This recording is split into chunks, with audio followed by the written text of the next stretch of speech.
Bienvenue à la web diffusion. N'hésitez pas à poser vos questions lors de la présentation en les inscrivant dans l'espace prévu à cet effet. Nous vous souhaitons une bonne web diffusion.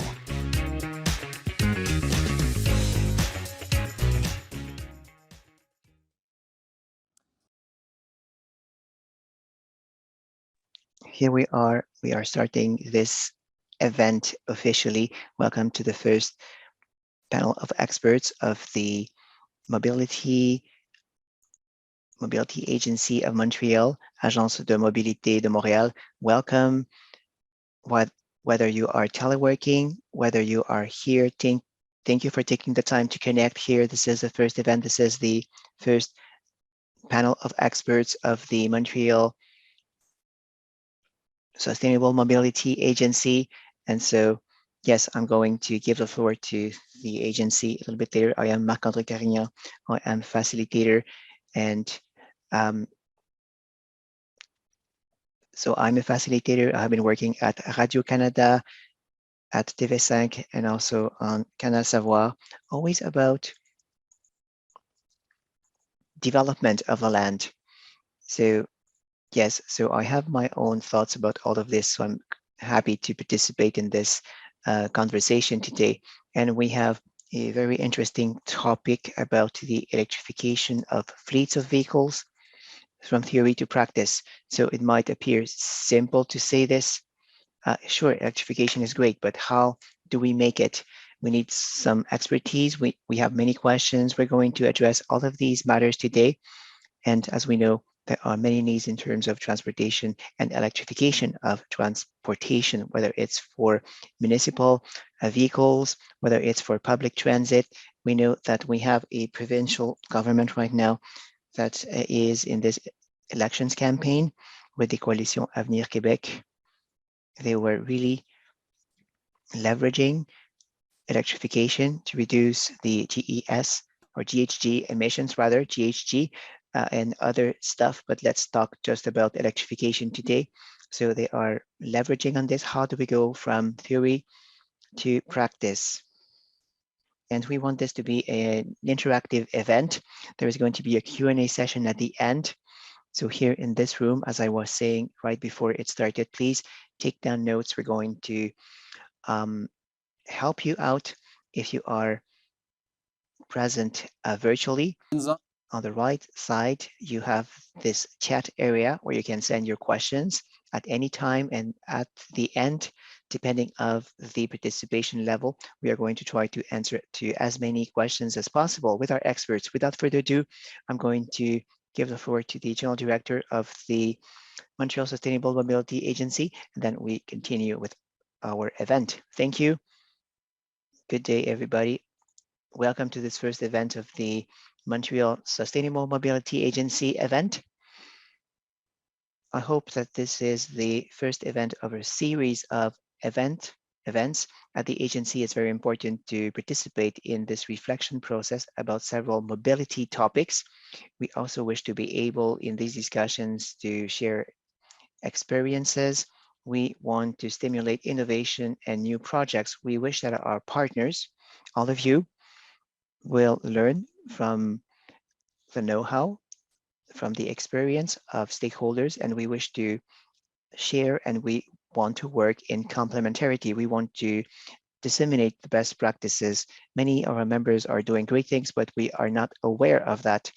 And technologies are going and changing very, very fast. So it's great to be able to participate and to share all of that.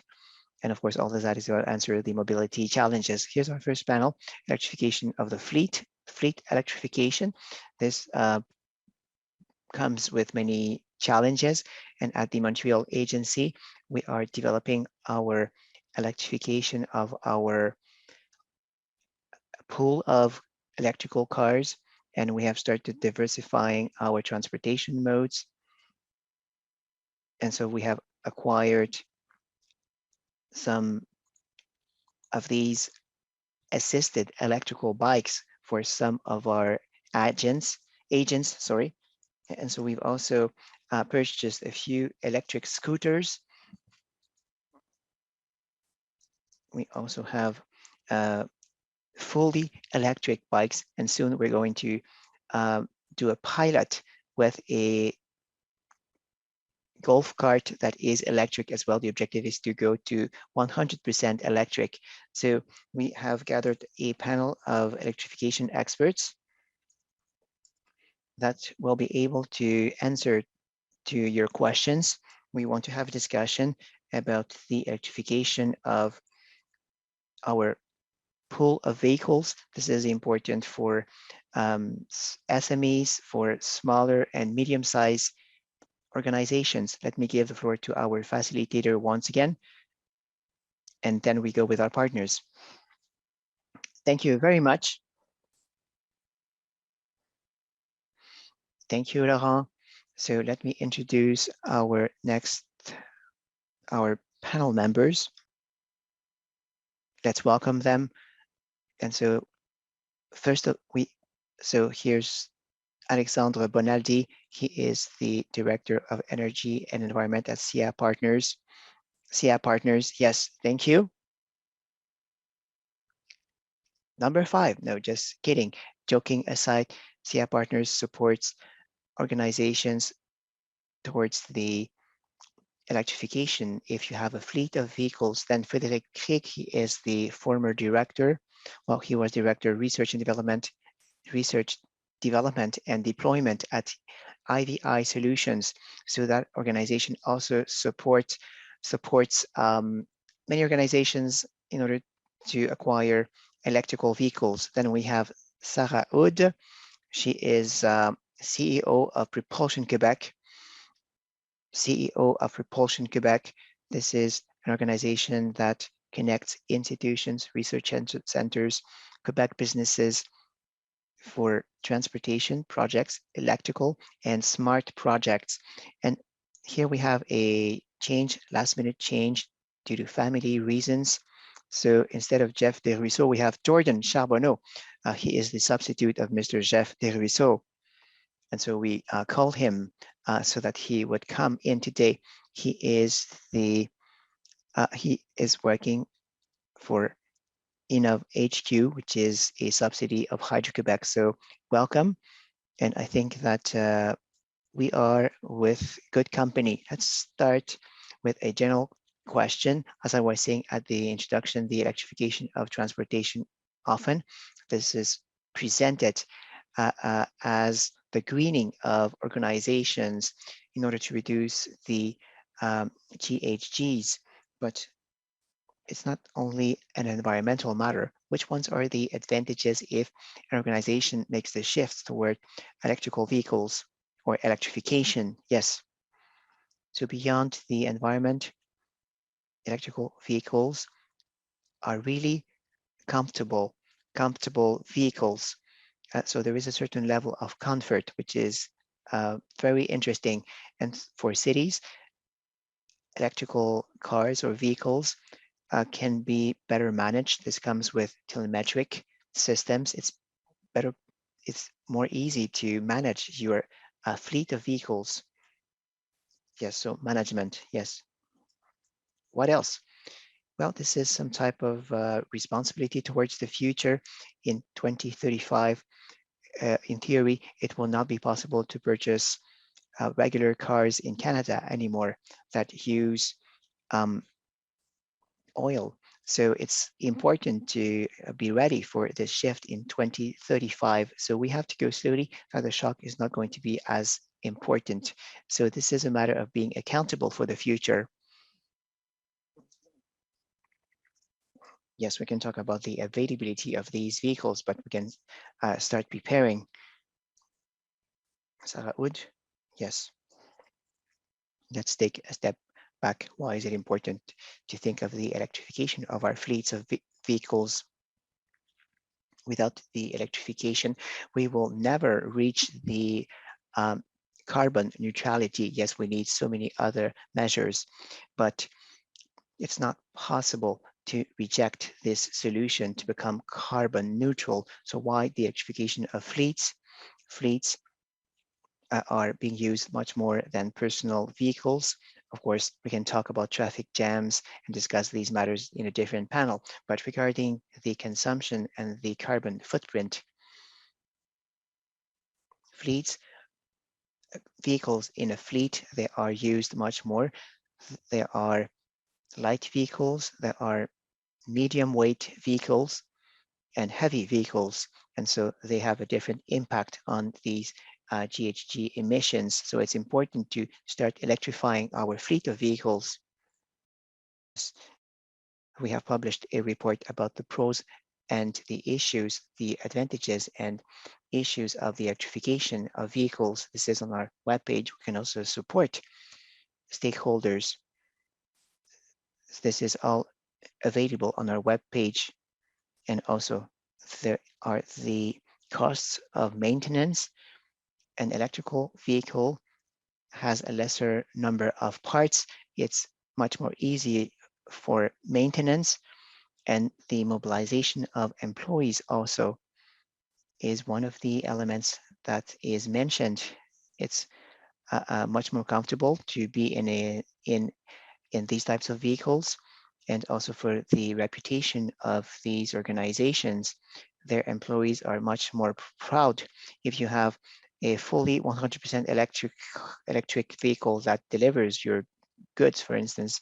This is totally different. And so, yes, so this has an impact on your competitors, and also there are subsidies available. In 2034, it's going to be too late to wake up. So there are still incentives, there are still subsidies, and there are different types of support programs that are available. We can talk about the integration of these vehicles in a fleet, but also how the recharge is managed. So there are many, many advantages. Yes, many things have already been mentioned. So in terms of the economy, it is profitable for the fleets, especially in Quebec. If you consider in the Quebec society, the fact that we have access to electrical power at a low cost. So this really is an advantage for businesses to shift towards these types of energies that are going to feed these vehicles. Now there's also the total cost of ownership of these fleets. We have been talking about the maintenance of these vehicles, about the savings of fuel, and it needs to be done within this long-term mindset. This requires important investments at the beginning for a fleet. However, if we look into the future for our community, this is an interesting project. We are owners of this infrastructure, producing the power in Quebec, and we are quite competitive. Yes. Now, this leads us to an interesting question, profitability. Many people would like to start making this shift, but there might be an obstacle. If you say, is this going to be expensive? When is this going to be profitable? Having such a fleet, there might be an obstacle for certain businesses. Maybe you can tell us more about this. Yes, there are segments that you need to focus upon in developing your fleet. Yes, I'm talking because I studied electrification at Renault Taxi. We started a project many years ago when the technology was not mature. Not when we look at these current vehicles. There might be other issues, maybe with Theo Taxi, but there are operational challenges which are not as important today as before. The autonomy of cars is becoming better. And today, in every segment, in every level, we know that there is heavy transportation. We have been approached for even maritime projects. Of course, we are not there yet. If you wish to electrify full-scale maritime transportation before it becomes fully profitable, but there is a roadmap with several steps. And today there are incentives, as we've said before, from the government. So is this one of the main obstacles that you see amongst your partners or clients, if they might be concerned due to the profitability issue? Sarah? Well, yes, the initial cost, we did some studies, the initial cost could be concerning for certain stakeholders. Of course, there are very interesting considerations for different types of vehicles. If you have a large number of vehicles, the availability of these vehicles was low in the past, and the manufacturers have increased their production. So now there are more of these vehicles available. If you have light type of vehicles, for light type of vehicles, there are still some issues. Now there's also the question of funding or financing. Now, many more financial institutions, well, we have new members at Propulsion Quebec that now are um, paying 100% of the purchase and recharge costs. And so the other stakeholder only have to pay a certain percentage. So the risk is much lower. There's also the issue about availability of public charge stations. So for light vehicles, we are still installing some of these charging stations, but Hydro-Quebec has been working a lot, and there are many pilots. And also, there were many internal challenges, a lack of knowledge, and so on and so forth. But once again, I think that with the current programs, what was not well known before is much and more known today. It's better known. Yes, there are many things that I wanted to address. You've talked about the lack of expertise, lack of manpower, maybe. So I guess that this is an issue. Yes, this is being more democratic. Yes, there is a demand which is increasing, but amongst your clients, whether it's a city or another business, if they have to manage their fleets, is there a scarcity of manpower? Well, we can train people quite easily. There are many examples. In Quebec, we have an ecosystem where it's easy to access this information. You can access the know-how, and we also have some guidelines. 3 or 4 years ago, we were looking towards Europe. Now, Quebec is becoming at the forefront in North America. We are well positioned in Quebec, so we are working a lot with municipalities, cities. Today, there are many guidelines and networking, there's support, whether it's Quebec, Gatineau, and Montreal, and also smaller cities that are becoming innovative. So there is now a whole ecosystem. So of course, there is a scarcity of manpower in many sectors, but in Quebec, we are well positioned. Now, for our audience, is there training? Yes.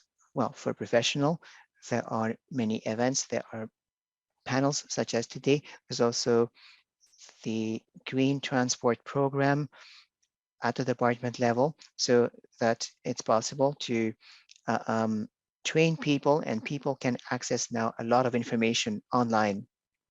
There's also the Ceremon CEGEP program. This is for people that will be working at manufacturers. So this is going to be a CEGEP certification or college certification for people that will be working with the industry or manufacturers.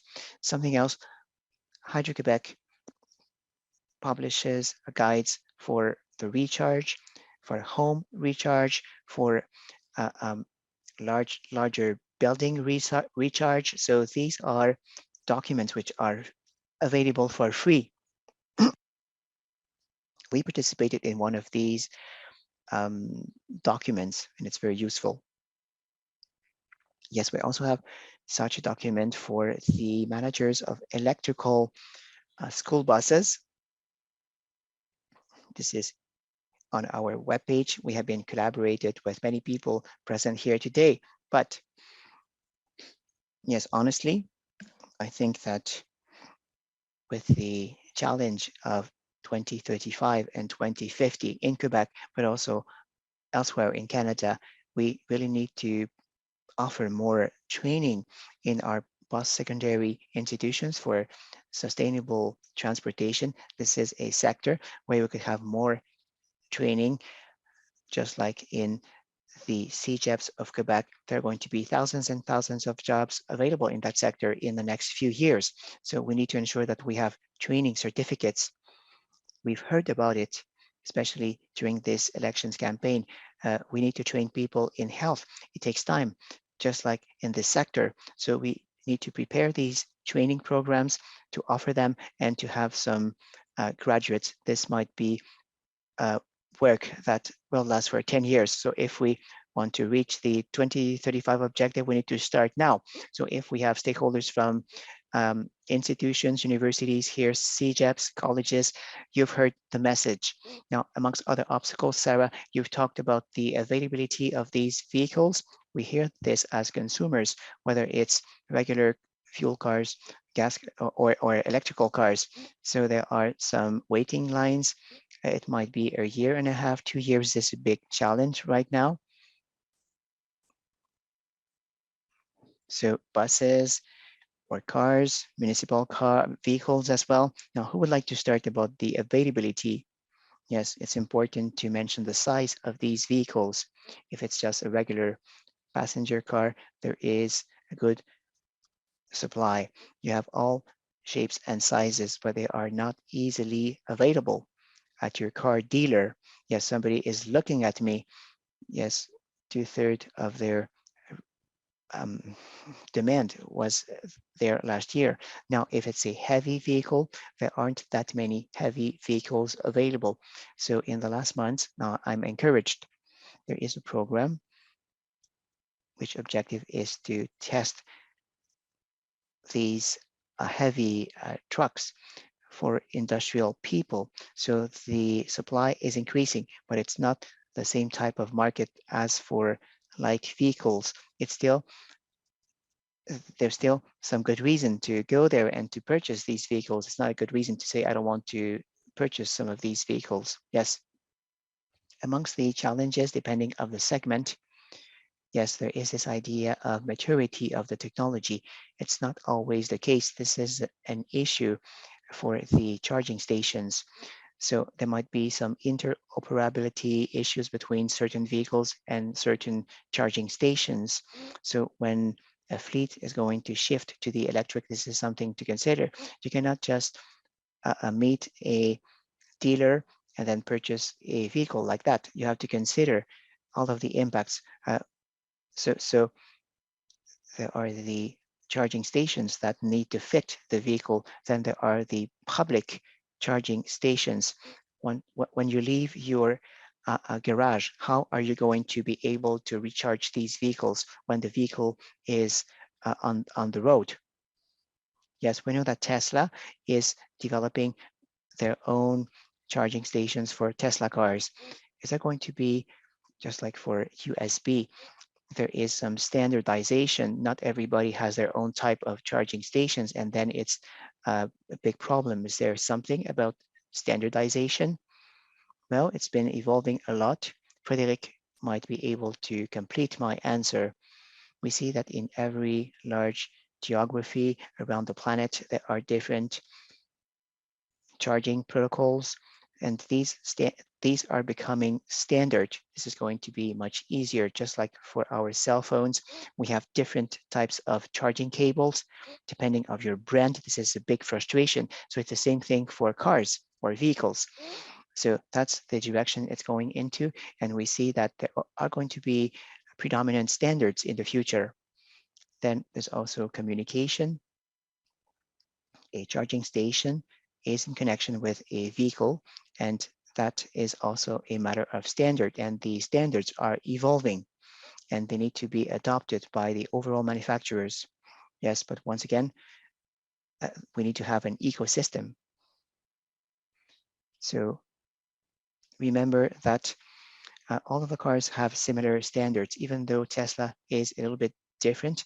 They started manufacturing cars with their own standard, but for cars, it's okay. It's quite standard now. Regarding now the public infrastructures, apart some exceptions, that should not be an issue for light vehicles. Now, electrical cars, the worst ones, have an autonomy of 300 or 400 kilometers. Now, if you need an autonomy of more than 400 kilometers, you need to explain me why, and maybe that it will be more profitable to have a regular fuel car. Yeah, so now for heavy vehicles,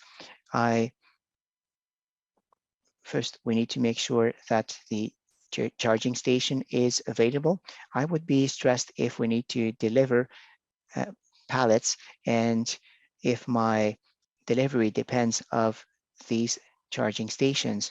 I'm sure that most companies are going to make sure that they can deliver, or that they can do their business with their own vehicles, being able to recharge their vehicles themselves. It's only for long distances that it's more challenging. It wasn't true in 2011 when the autonomy was maybe 100 kilometers. With the current autonomy, the public charging stations shouldn't be an issue. Yes, clearly, I agree. When we do the fleet electrification strategy, the first question is about the autonomy of these vehicles. How do you guarantee that I'm not going to not have enough power? Yes, so with stakeholders, we want to consider what's current and what's future. Very often we see that a vehicle might travel 50 kilometers, there might be 100 kilometers, maybe twice a day. If you take into account the safety, even though you might consider that it's going to be cold in the winter, even if you take into account all of these challenges, we see that the need of capacity of the battery is not that much of a problem. Today, vehicles are able to have a 400 kilometer autonomy. 400 kilometer is a lot. And in our own strategy, the fleet operator has to consider the right vehicle for my need of today and for my need of tomorrow. This is something very important to consider. Then you can rest assured that there are vehicles that fit your needs. I'm not going to mention long range vehicles. They exist, but they are very expensive. So you're going to find the right fit for your need in terms of autonomy. This is where you're going to have the most relevant charging station. You might use only 30% of the battery a day. So you're not going to have VRCC quick charging stations for these types of cars. No, you have to consider all of these parameters, and it's always about the need and about the final objective.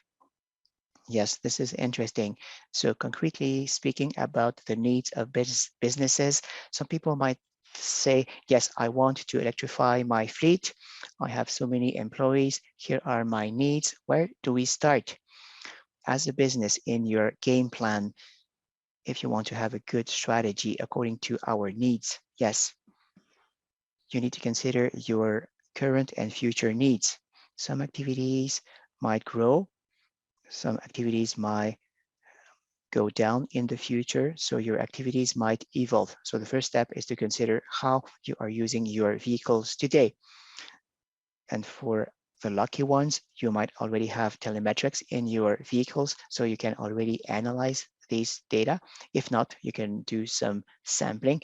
You can study a few of your representative vehicles. This allows you to find what you can electrify or not. Often you aim at 100%, but before getting there, what is my comfort zone? 50%, 70%, and then you can fine tune. Now, the second important matter, if you start, is to consider the age of your current pool of vehicles. So what is my replacement speed of vehicles? Am I going to modernize the whole fleet, or am I go in steps, depending on the life cycle of my vehicles? And then my company, we can define certain electrification scenarios, what's possible for you in terms of finance and in terms of operations and quality of service for your employees and clients. And depending of the use and depending of the fleet that you have. So before purchasing anything, that's what you should do, right? As we have been saying, the life cycle, for the life cycle of these electrical vehicles, yes, it is profitable. And there are a few subsidies as well in Quebec. So it's rather the capacity of modernization of the vehicles for a company. If their employees buy in, this might be connected to infrastructures, to new partners.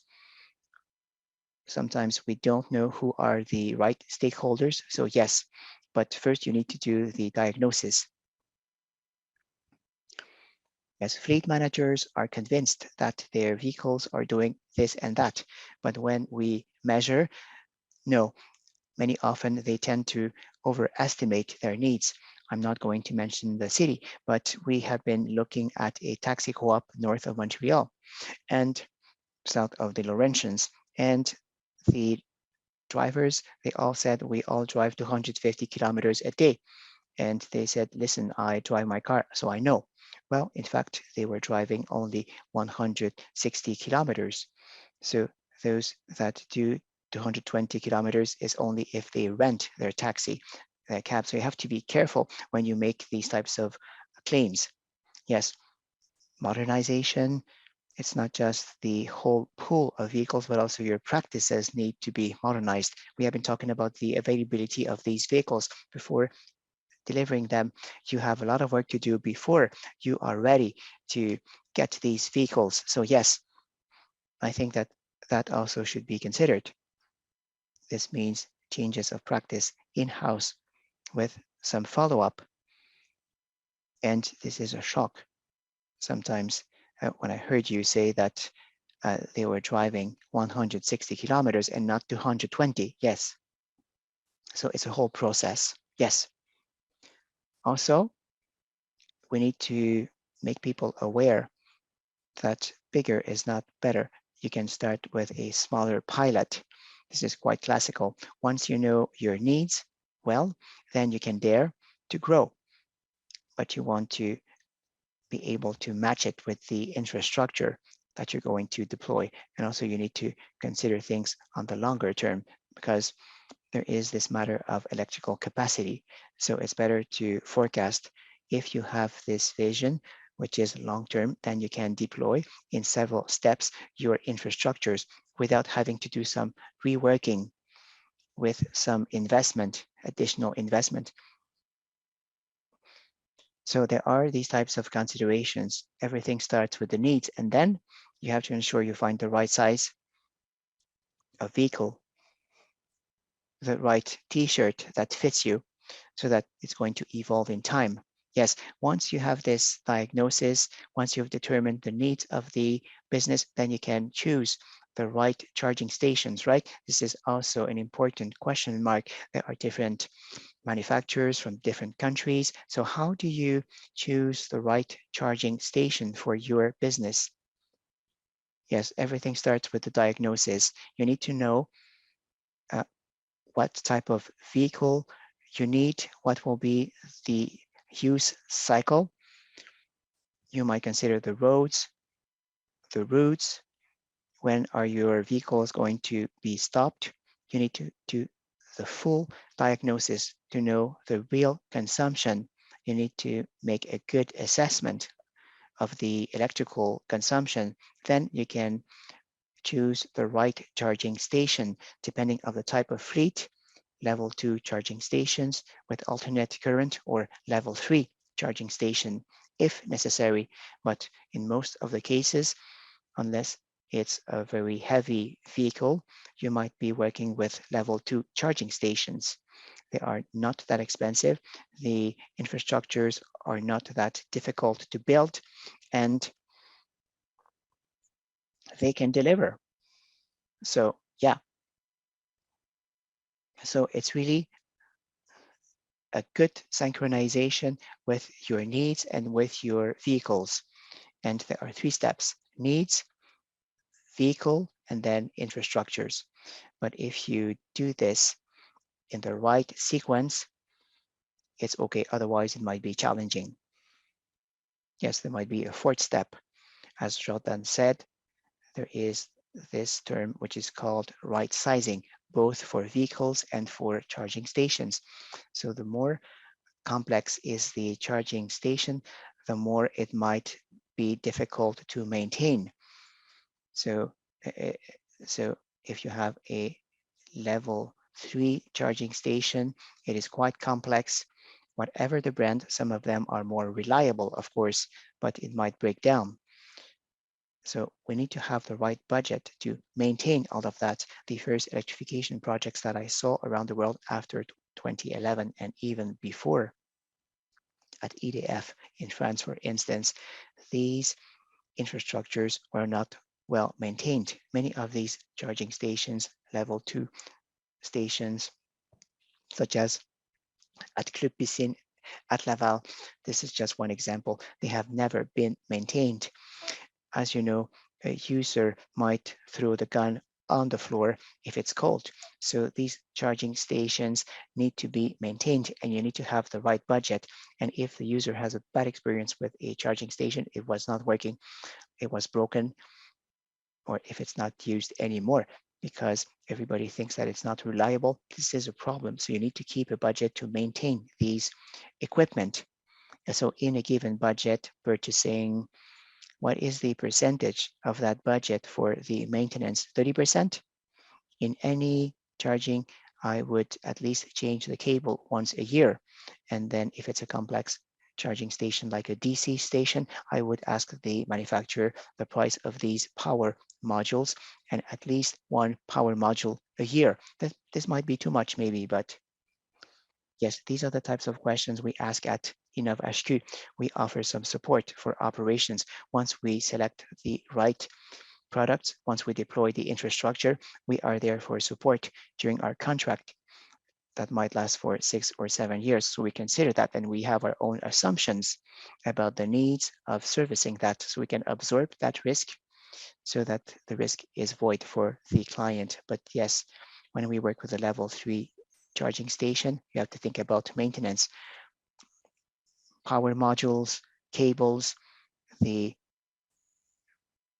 power module is the heart of this charging station. It's quite expensive. Yes. So we are going to work and we are going to work with the manufacturer, making sure we understand what is under guarantee and how can we use the inventory in order to support the client. Having these charging stations in the inventory, having the parts so that we can service the client quickly. This is the promise we make for the client. If you are with your level 3 charging station and if it breaks down and if you are alone, it might be stopped for 3 weeks. What will be the impact on your operations? You need to ask the question at the beginning and you need to have the right budget for the maintenance of these stations. You also need to have people trained to repair these charging stations. Yes, just like in every other sector, there are manpower challenges. There's a scarcity of manpower. So it might take a few weeks to repair them. Well, it might be more expensive than if you go through the local services. I have been working with some stations and the service was quite fast, but still you need to pay for that.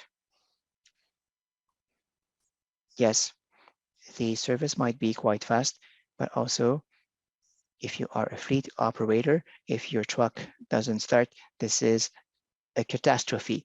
So if even though you might have a repair after a week, you might have lost business. This is why you need to forecast.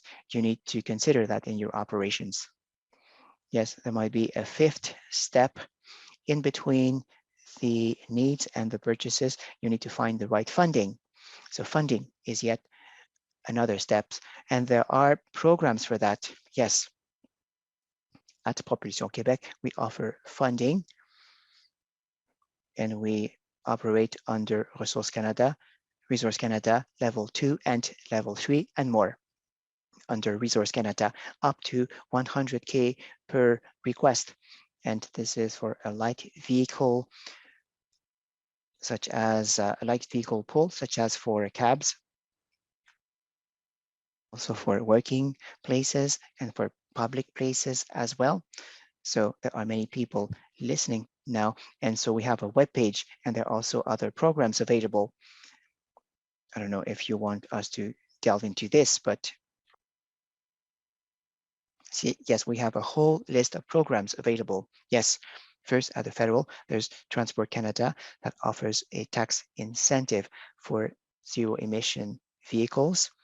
Then at the federal, there's also a new program for medium to heavy vehicles, zero emissions, including several brands of vehicles. This is also important. And so these incentives can reach 200K. Now, at the provincial level, there are also incentives for regular people, but also for business and for cities, those that wish to purchase light vehicles. So there are interesting rebates for 100% and hybrid vehicles. There is the eco trucking for transportation of merchandise. This is for a larger number of vehicles. At Propulsion Québec, we want to have a larger fleet as well. So this is in my list of programs. And we also find there different categories of vehicles, such as slow speed vehicles, and also assisted electric vehicles, and also for smaller vans. There again, you can get up to $100,000 as subsidy for these types of vehicles. And also, there are also other programs for these charging stations at the provincial level as well. There are other incentives for these charging stations. And also, in the green transportation program, there is support for the management. This is also important. You need to be able to manage your power, because you don't want to lose all of your benefits if you have savings. So it's also important. And so there is some funding for these charging stations. Thank you so much for telling us. So money is also an important aspect, and this is why we are gathered as well. Yes? Very quickly about power management. Yes, this might become an important cost. Now, if you know your budget, you know how much you spend every year for gasoline. Now, if you now have a budget for electrical power, it's different. There is a way to prepare your budget. And for the recharges, you don't want to have these overcosts of electrical power. And this is where HQ integrates a second service where we have an additional software layer to do the right management of these charging stations and to orchestrate and sequence all of these recharges, making sure that we are going to reduce the power demand in order to reduce the power bill. Now, just a little story.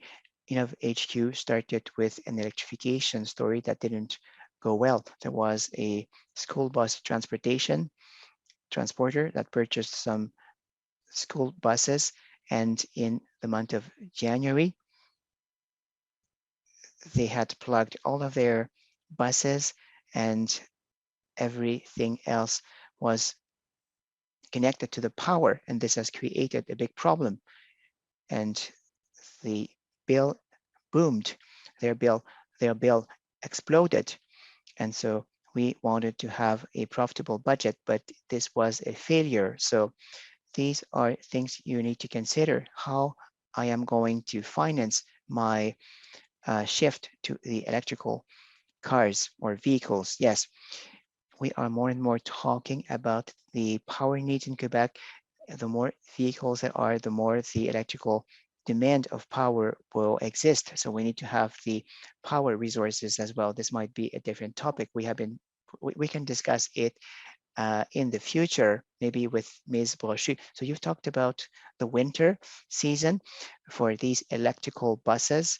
Now we're going to go to the Q&A session pretty soon. So please send us your questions if you are there.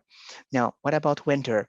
We know that this might affect the performance of certain batteries, and I guess that the technologies are improving every year. That's what I hope. Is this a big obstacle? Is this a big challenge? Now, how do you manage that in a fleet? Yes, let me tell you that they have canceled this big power bill. I just wanted to say that. So they have been very good players in this instance. Now, the batteries are not less efficient when it's cold. That's what you have to know. Yes, they charge slower, but they are as efficient even when it's cold. Yes, so yes, it might take longer to charge, but it is the vehicle that uses more power because you are going to heat the inside of the vehicle, and your regular gasoline car will be using more gasoline when it's very cold. So it's the car that uses more gasoline, not the battery. And so there are little things to know. We need to place this vehicle in a warmer garage. Yes, so this is what you can do. You can also preheat the vehicles before you start them. So there are many applications for that.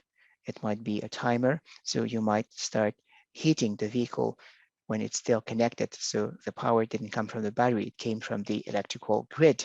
Then you need to have well inflated tires. You need to make sure that the vehicle is operating well. And so you need to minimize the expenditure of power. Now, the good news is that heating a car takes the same energy than in 2011. In 2011, we could use 2/3 of your autonomy if you would be heating the car or the vehicle, and the battery was very, very small. That same quantity of the same car, now the same vehicle doesn't require as much energy because it's more efficient. But the biggest impact is if you are heating the vehicle. Now, there are also some new technologies, but it's always a matter of right sizing. Don't purchase too big a vehicle. Now, the last thing is that for heavy vehicles and buses, these are the diesel uh, devices. This is good for the battery. Let me remind you that there's no catalytic filter. 1 hour of Webasto is 10,000 hours of operations of a regular car. So the pollution is amazing. So you really have to minimize as much as possible the use of these support heating devices if they are diesel. This increases the autonomy, of course, but this increases the pollution so much that it's not it's incredible. So it's not just like for a regular car or a regular vehicle, the pollution is much more. Yes. So the electrification also goes through training people that are going to use these vehicles. They need to know how to save the battery. And so this battery saving means also being more safe driving on the roads according to the environment. And then the second item is the right sizing, as you've said. If you are a fleet operator, very often, for the majority of you, you are going to let these vehicles connected during the night. So the charging is done overnight. This is how you can preheat the interior of the vehicle. So it's not an additional investment. It's not an additional cost. Electrification works if the rest is simple.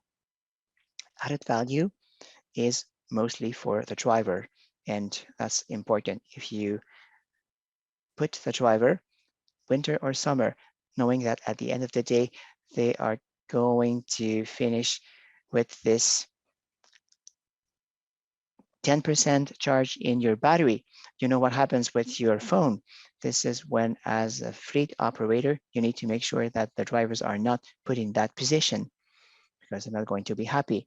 So we need to have the right management, right processes, right choice of vehicles, and the right charging stations to make sure that the drivers will be in good position. And by the way, you never charge the battery 100%. You will charge 90% of the battery. So depending on what you read in the information provided by the manufacturer, you need to take into account this autonomy of the vehicle. But in real life, you might charge the battery 85%. So you are going to have maybe 60, 70% of the battery, which is effectively available. You need to anticipate that so that it's not going to be a pressure on the driver, but it's going to be taken into account by the company. Yes, we've been talking about anticipating. These are things to consider. Now, the consumption will be different. So there is the relevancy of forecasting dynamically with the real conditions of the vehicles. So yes, by connecting to telematic systems, we can know the fuel consumption, the electrical power consumption in summer and in winter. Then we can have a recharge plan that really fits with the needs for the day and for the next day. So the vehicle that comes in on Tuesday and the battery is only at 20%, if we know that on Wednesday morning, we know the need, we're going to charge accordingly. There's going to be the preheating of the battery, also the route of the vehicle on Wednesday morning. All of that means that there are a lot of data to crunch. This is when you need to find a software to help you in your decision making. And this is part of our offering, which is to offer to the operators their capacity to forecast with the software. So it's not only optimization, there are many other variables to consider. So this is operational and optimization research in order to deliver the service at the best cost and without consuming too much. Even though it's winter, you might charge your battery 100%, but you might have the right sizing in your recharge and in your recharge also during the winter. Even in the winter, you might charge your battery only 50% if you don't go too far. All right, now let's go to the Q&A session. Let's open up the mics. Any questions in the room? Oh, we have here a gentleman at the back, and then we have a question that we received virtually. I have two questions. Here's the first one.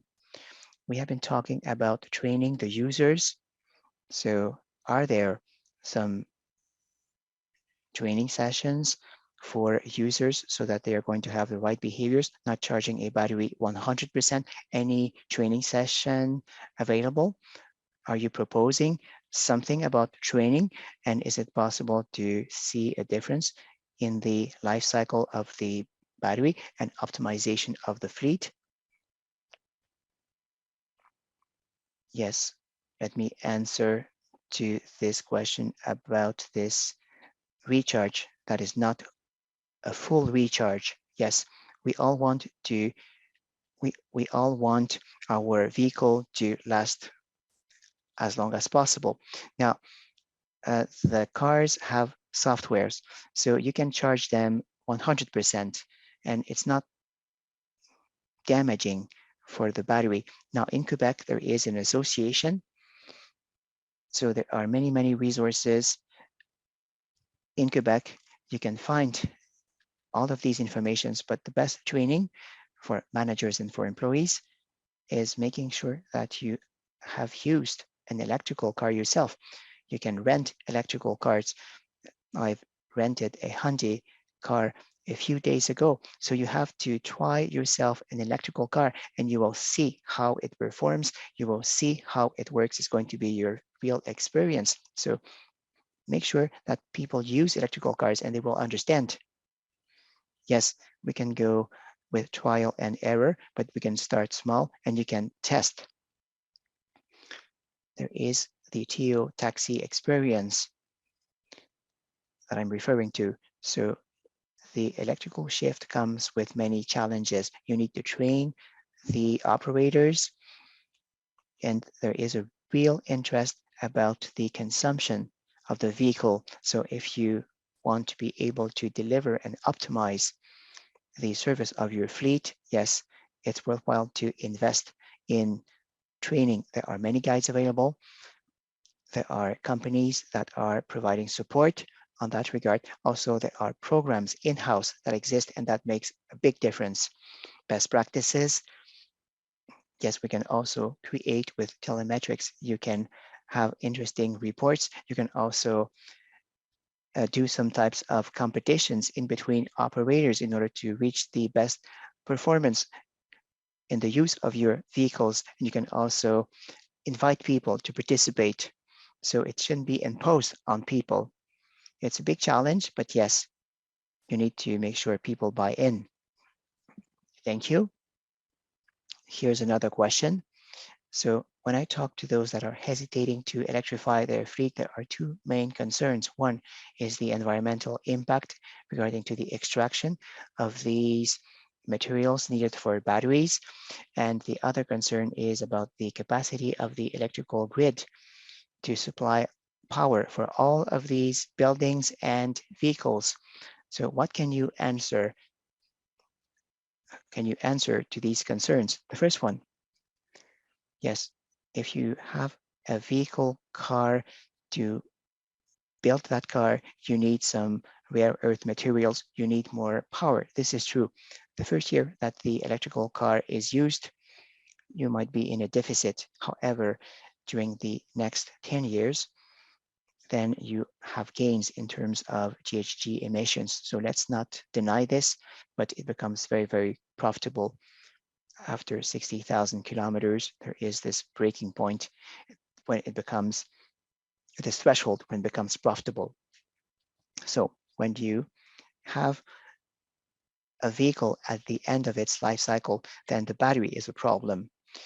So these things are very costly. There is nickel, there is lithium. So these batteries are expensive. So don't think you're going to see batteries that are secondhand. They're not going to be thrown away. There's going to be recycling of these batteries. Yes, and even yes. So there are almost no end-of-life electrical vehicles. They are not very much available. But if we talk about Prius cars, none of these batteries have been thrown away. People repurchase them. So these batteries, if you want to scrap them, you will get $400 for them. Yes, they will be used in a different way. Yes, they will be recycled. Yes, there are new members. There are new startups that are developing business models for the recycling of these batteries. So in Canada, they are going to develop projects including wind power and sun power, and they will need batteries. There are places where there is no electrical grid, so they need to change these diesel generators by batteries. So there are many examples where they will need to reuse these batteries or recycle these batteries. So I often hear that this comment, I often hear that type of comment about the recycling of batteries. This is a promise which has not been kept yet. So our manufacturers, our members that opened up recycling battery plants, they need batteries as well. So not yet. But when it's going to happen, we need to be ready. Yes. Yes. So we are at the forefront. We are getting ready. I don't think that this question exists with regular gasoline car.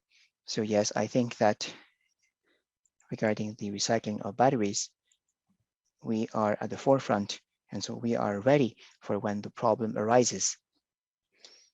Yes, we don't have the perfect solution yet. Electrification is a technological feat. Manufacturers have more efficiency in their batteries now, but also we often think of the autonomy, but for the distance, the power of these batteries is becoming more efficient. So it's important to understand that we are becoming more and more efficient. So nothing is perfect yet, but compared to diesel or to gasoline, we are winning. It's better to have an electrification of your vehicles. Yes, thank you so much for asking. Yes, just a comment. Even though I am not at Hydro-Quebec, this question about the availability of power in Quebec, this is a question that needs to be asked, and I trust Hydro-Quebec that they're going to plan the demand of the future. What we can do is consuming better, and this can be done. This can be done by anybody.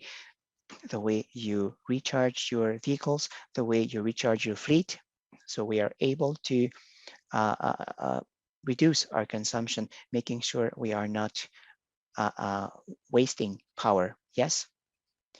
Yes, so I had a question on that about this story about these school buses. I know that regarding the management of power during the peak hour, they have launched ELO, the ELO device. Do they have the same type of initiative for these fleets? And at Innov HQ, is this something that you are doing? Yes, that's exactly it.